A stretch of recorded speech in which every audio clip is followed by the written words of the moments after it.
Welcome back to the morning show here on Arise News. Joining us now to review some of the headlines of today's newspapers from around the world is Arise News analyst Emmanuel Efeni. Good morning, Emmanuel. Good morning, Ruben. Good morning, Tundu. Good morning, Leila.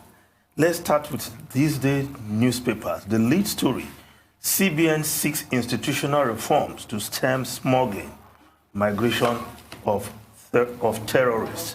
Urges federal government to consider 57% $57 oil benchmark for 2020 budget.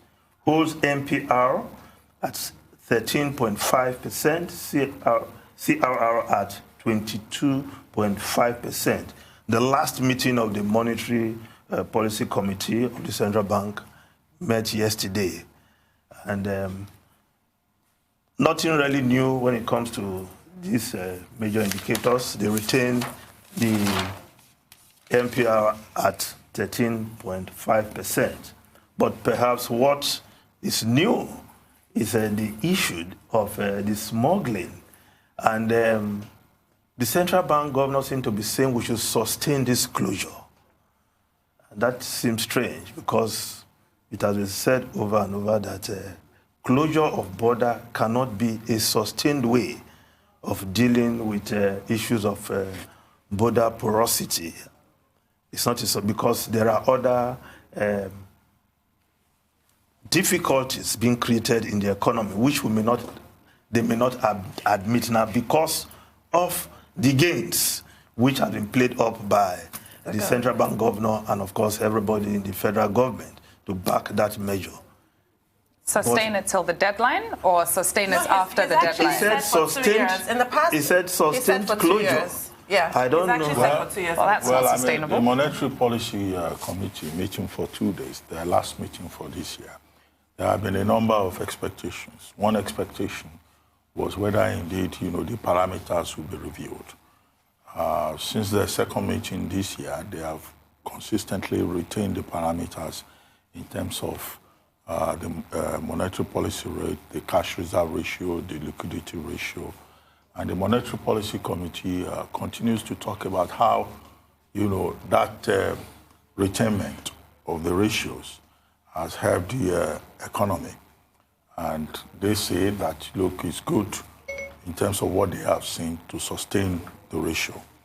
And they say also that this is also to ensure sustainable economic growth within the economy. Now, GDP growth rate had grown in the fourth quarter from the third quarter from 2.12% to 2.28%. And so that explains, in their view, the reason why they must remain consistent and sustain the rates. Some other economies would not agree. Yeah. Now, they also use the opportunity of this latest MPC meeting to talk about what they've been able to achieve in terms of the loan-to-deposit ratio for the banks. They say that this has generated more activity, particularly within the manufacturing sector. So more money going to the reproductive sectors of the economy. With regard to the border, I think they admitted that, yes, there have been some problems in terms of rise in food inflation as a result of the border closure.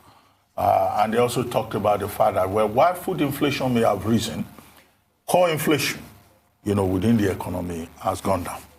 So, and to that extent, they think that whatever disadvantages we may have seen with regard to the closure of the border with our neighboring countries will only be temporary. But in terms of the bigger achievements, stimulating productivity within the economy, generating employment, that in the long term, we're going to reap benefit from that. But that what we need to do to reduce food inflation is to do more in terms of promoting agricultural productivity, to which the CBN itself, policy-wise, is committed. And hence they talk about, these products, this number of products, cocoa, cotton, palm oil, that the CBN has been supporting under the Anchor Borrowers program. Now, they're a bit reserved about the futures market. They say there's a lot of uncertainty there, and that, oil prices will remain volatile. And that in this regard, we may need to reconsider the $57 benchmark for crude oil that is in the budget. But that, however, the challenge will be to strengthen the institutions that are involved in revenue generation And that's where they were talking about institutional reforms. Yes. And in any case, it's a no-brainer. But they focus on the customs, you know, as an institution that needs to be strengthened for the purpose of revenue collection. Because in any case, if you are going to rely heavily, continuously on crude oil prices, you know, which they say is volatile and maybe even more uncertain than we know, then of course you need to diversify, you know, in terms of productivity and revenue collection. So these are some of the things that came out of that meeting. But what is clear, of course, that they themselves cannot argue with, that 2.28 growth, you know, as at the fourth quarter, is still not good enough. You know, for this economy to really wake up, the Nigerian economy will have to, you know, grow at a double-digit level. Still far below. That's probably the long-term objective of the Emefiele 5-year plan, you know, and we hope, you know, with the institutional reforms they're calling for, with the other measures that they think will work, we may well move close to it. But to pin all hopes on checking smuggling and border closure, that may not be enough. Yes. One, the managers of the economy, the CBN in this case, seem to have turned a blind eye to the fact that a number of economic activities that are not illegal go on through that border, and all that seem to have come to a halt. Nobody seems to be paying attention to that. Well, some other people who are maybe involved or who observe also say that closure or no closure of the border, there is a lot of activity going on that is not recorded, that is not monitored, either informally or as a result of an attempt to circumvent or compromise fiscal policy by even state officials. Okay, but the other footnote to add is that, you know, some of the papers today are leading that President Obasanjo, speaking in Ethiopia, is supporting the policy in terms of border closure. Well, just before we go to what President Obasanjo is saying, the Guardian newspaper, Nigeria's The Guardian newspaper, Senate suspends NDDC budget, demands board's inauguration. Why forensic audit is crucial by Akpabio. Lawmakers may pass appropriation bill next week. Now, the guest on the program has spoken so much about this, but Sonny Chukwume. Yes, but he seemed to be speaking as more or less like the spokesperson of the Minister of Niger Delta Affairs. But what I can quickly say on this, who set up the board, the names that were sent to the National Assembly, which had been approved. Is the president oblivious of that? I'm sure that list came from the presidency. And here is the minister insisting on an interim board. And this, the guest is saying that at least they should be there for 6 months, at least 6 months. To do what?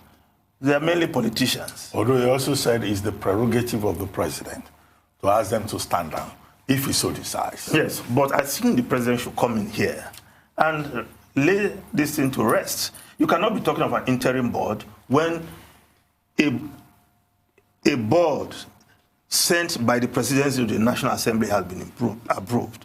So they should assume office. Why the interim? Because the interim board is for a period where you don't have an appointed board member. It cannot be at the whims and caprices of the minister, allow them to be there. And I was talking about there are part of the budget that is for settling the boys. Settling, that's what should be. Including you, I guess. No. Because you're also one of the boys of the Niger Delta. That is not how we operate in the Niger Delta. We follow due process. It's not settling the boys. If you are in the amnesty program, you are taken care of. To be talking about settling the boys, that is why perhaps you will not see real development. That's why I'm trying to make a case for you, so don't leave you out. Please, let's move on to other issues. Now, the Vanguard newspaper, border closure, Obasanjo backs Buhari, asks Benin to mend its ways. Nigeria too big to be threatened by Benin, says Professor Lumumba, ex-Kenyan anti-graft czar. Says borders can be open without being porous. That is a fact. You can open your borders, police your borders, and your border will not be described as porous. we are unable for now to man our borders in such a way that the borders are not porous, so we have resorted to closure of the border. But I think President Obasanjo is making that point, that he's backing this, because I also recall that when President Obasanjo was in power, he had cause to also close the border. But in let that case, me make a quick comment on this, because I see the way some newspapers have said, Obasanjo backs Buhari, Obasanjo backs Buhari. I know how the game is played. But when you read the story, what you see is that President Obasanjo is speaking from a position of principle. You know, that you can't have a neighboring country that does not respect protocols and then constitutes itself into a problem. President Obasanjo did not go as far as questioning the strategy or the mood that has been adopted by the Buhari administration. I think most people believe that, you know, protocols must be respected, but they are concerned about the strategy that has been adopted, the length, the duration of the closure, the outcome of, you know, the advertised negotiations or discussions with our neighboring countries. The President Obasanjo did not go into the details. Yes. But in terms of the principle of it, you know, I think he's absolutely right. And, you know, whatever he has said should not be exploited for political gain. No, he wants to use that strategy to deal with cross-border crime. Yes, but he used it differently. Yes, so differently. It's a tool that can be used by presidents. You only have time for one foreign paper, Okay, if that. now the Times of London, Coben refuses to apologize. Yes, yesterday the chief rabbi said Coben was not fit to hold high office because of his handling of the anti-Semitism crisis within the Labour Party. But he is saying, look, we've dealt with that matter. I'm ready to meet with the rabbi. But 4 times he was asked, he did not apologize. To apologize would be perhaps... not going to win anyway. Even if you and I are not going to vote. You know, No, you don't write him off. Don't write him off. Some of his policies look far-reaching that matter. Yes, it's socialist... Yes, but I that don't appeal understand to the people. one-sidedness of the way it's been reported, because Labour has a problem with anti-Semitism. Boris Johnson, as an individual, has a problem with Islamophobia and racism. He has said out of his mouth racist things.